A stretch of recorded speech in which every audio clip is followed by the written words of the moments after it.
Indore police की गिरफ्त में आया ये शख्स काफी शातिर है। इसके कारनामे ऐसे हैं कि जिसे सुन किसी के भी होश उड़ जाएं। इसका नाम है मुनीर और ये लड़कियों की तस्करी का गुनहगार है। आरोपी मुनीर उर्फ मुनीरुल अब तक लगभग 200 से ज्यादा लड़कियों को बांग्लादेश से भारत ला चुका है और उन्हें देह व्यापार के गंदे धंधे में धकेल चुका है। मुनीरुल को इंदौर की SIT ने सूरत से गिरफ्तार किया है।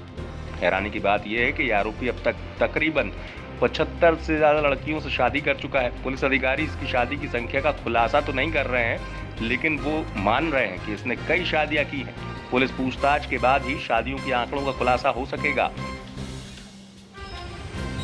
सितंबर अक्टूबर में एक गेस्ट हाउस पर दबिश देकर कुछ बांग्लादेशी और अन्य युवतियों को रिकवर किया गया था और कुछ आरोपी गिरफ्तार किए गए थे। उन सबसे पूछताछ पर पता चला था कि अवैध रूप से सीमा पार करवाकर बांग्लादेश से युवतियों को लाया जाता है और उनके फिर सुनियोजित ढंग से बॉम्बे में ट्रेन करके देह व्यापार के धंधे में लिप्त किया जाता है। ये इनके कुछ करीब लगभग 25 लोग पहले गिरफ्तार हो चुके थे। एक आरोपी उसमें से मुनीर फरार था, जिस पर इनाम घोषित था। उसको पुलिस टीम द्वारा गुजरात से गिरफ्तार किया गया है। उससे पूछताछ की जा रही है। पूछताछ में कुछ जानकारी मिली है कि जिसमें ये है कि उसने कई युवतियों को बुलवाया और फिर उसने उनसे शादी भी की। शादी करने के बाद में उनकी जिस्म फरोशी का धंधा भी करवा रहा है, उसमें मदद भी लेता रहा है।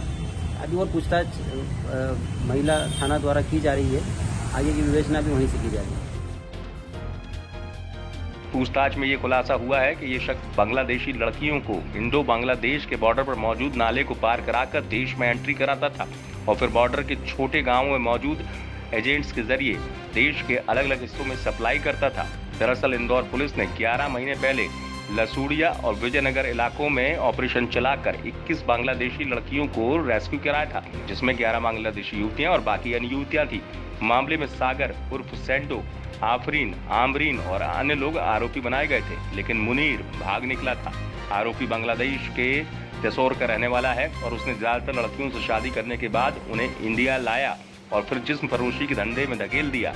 बताया जा रहा है कि सेक्स रैकेट से जुड़ा ये गिरोह लड़कियों को पहले कोलकाता फिर मुंबई से ट्रेनिंग कराता है। इसके बाद डिमांड पर लड़कियों को देश के दूसरे शहरों में सप्लाई करता था। इंदौर से धर्मेंद्र कुमार शर्मा की रिपोर्ट, MP तक।